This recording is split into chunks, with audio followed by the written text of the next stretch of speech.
So as you know, I've been sending out different offers and invitations for all of you to participate in a Toronto Symphony and to go back and forth with myself and my team to comment on music and send us music and shape music together.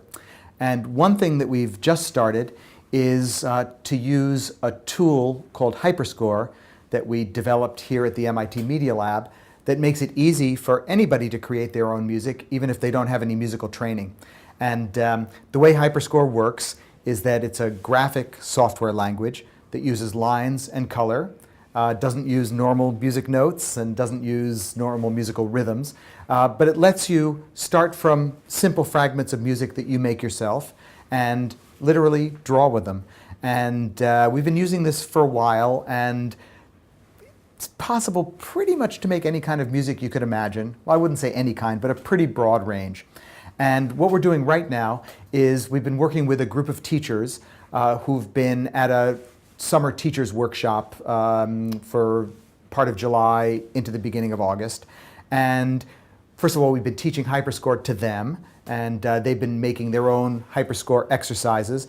And then we've been talking to them about how they can use Hyperscore, especially in middle school and high school, starting in September, so that a variety of kids around Toronto will be able to make musical pieces that we can then use and combine and vary in different ways for the Toronto Symphony project.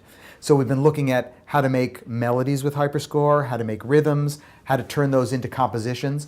And one of the fun ideas that we're talking about right now is that different ages of kids in the fall might make different parts of a music composition. So it might be that middle school children might make a set of melodies, and then they might share the melodies and come up with a set of melodies which they like the best. Those melodies might get sent to high school kids, and the high school students would take those melodies and turn them into a full section of a piece with all the harmony. And this might go back and forth both among kids of different ages and also between myself and kids who are making these pieces. It's looking like there might be a pretty large number of children working with Hyperscore to make pieces in the fall. And I'm really excited by that because that's a very, not just easy, but it's a really interesting way to trade music back and forth. So we'll start with teachers and then with kids, and then probably in September we'll make Hyperscore available to anybody who wants to try it for a Toronto Symphony. And for all of you, maybe I'll send out a few, not just the general software, but a few kind of specific ideas about sections of the piece where it might be interesting to have music with this feel or with this feel. Or I might even send out some little fragments of Hyperscore music that I make myself that you can then vary and modify. So you might want to check out the link to Hyperscore, take a look at the software.